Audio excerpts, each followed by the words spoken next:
Hi guys! Welcome back to my channel, German for Beginners. First of all, I'd like to thank you for subscribing to my channel and thank you so much for watching the first video I've uploaded, Simple Greetings and Self-Introduction in German. So for today, I will be sharing with you how to read numbers in German and a little about the German article. But before that, I'd like to introduce myself first. Hallo, ich bin Jassa. Ich komme von den Philippinen. Ich bin in Cebu geboren. Ich spreche Bisaya, Tagalog, Englisch und ein bisschen Deutsch.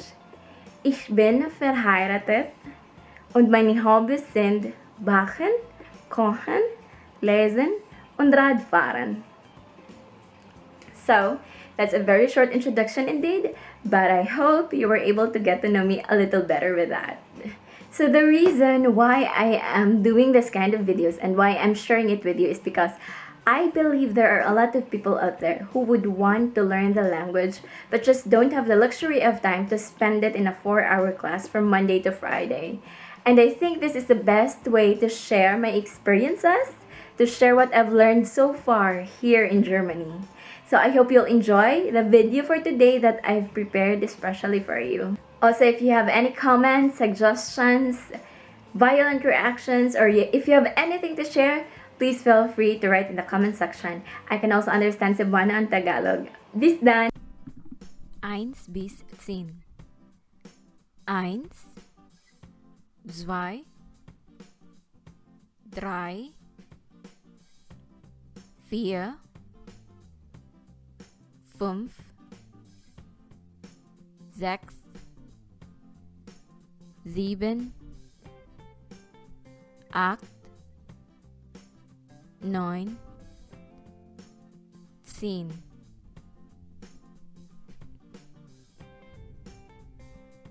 11 bis 19. 11, 12, 13, 14, 15, 16, 17, 18, 19. In English, 13 to 19 have the same ending, which is the word teen. In German, 13 to 19 have the same ending as well, and that's 10. 10 means 10.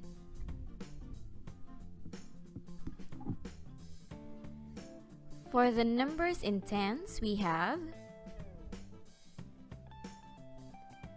20, 30, 40, 50,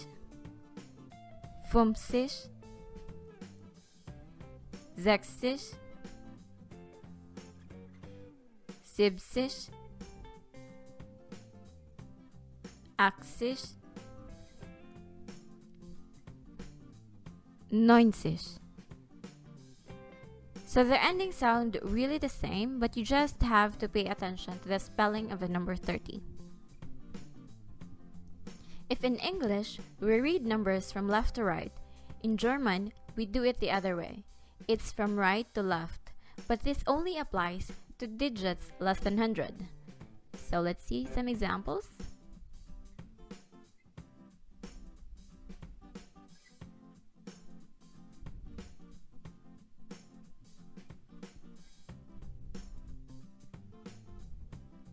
Eins plus 20, 21. 2 plus 30, 32.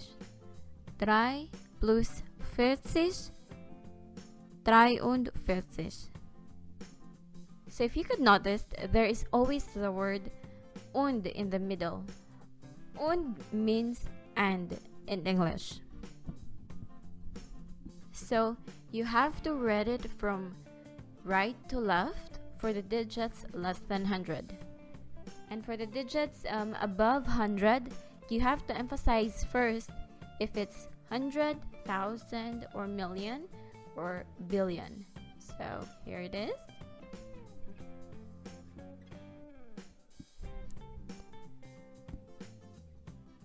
100 is hundert.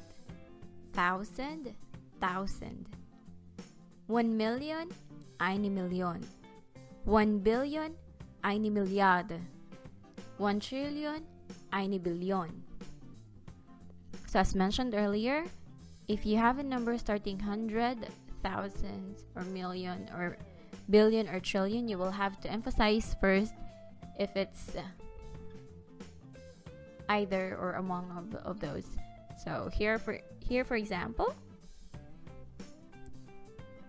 163, 163, 1,250, 1,250. So there you go. I hope you learned something today about the numbers in German. And so that's it. I hope you enjoyed learning numbers with me in German. So one thing we have to know about German grammar is they use German noun with an article. And this article will help you identify the gender of the noun, if it's masculine, feminine, or neutral. And it will help you also to recognize the number of the noun, if it's singular and plural. And lastly, it will help you recognize in which case the noun is, if it is nominative, accusative, dative, or genitive.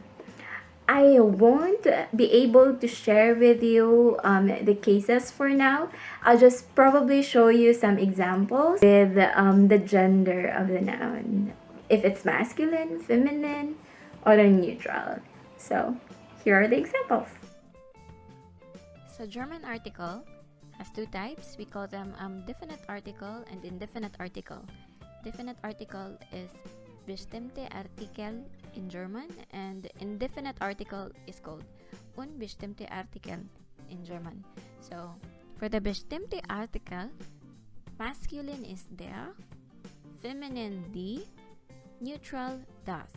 And for the unbestimmte Artikel, masculine ein, feminine eine, and neutral ein. So I've listed here a few examples wherein you can see nouns that have been classified according to their gender and the respective bestimmte Artikel.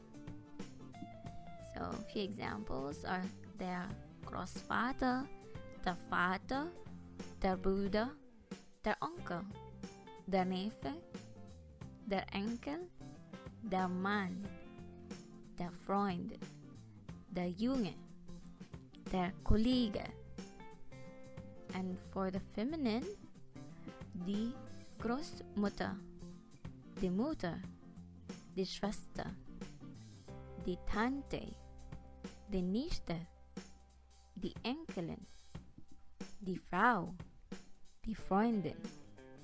And for the neutral, das Baby, das Kind, das Mädchen.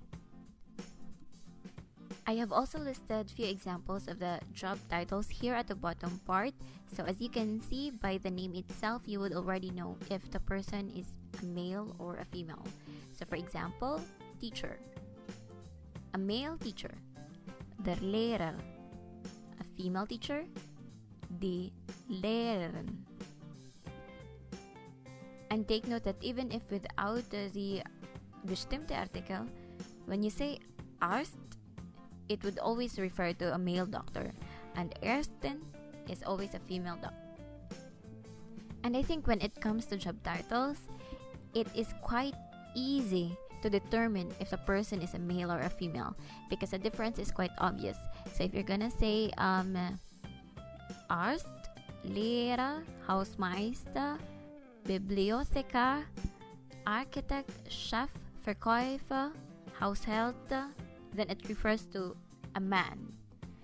And if you say Lehrerin, Ärztin, Hausmeisterin, Bibliothekarin, Architektin, Chefin, Verkäuferin, Haushälterin, those titles refer to a woman.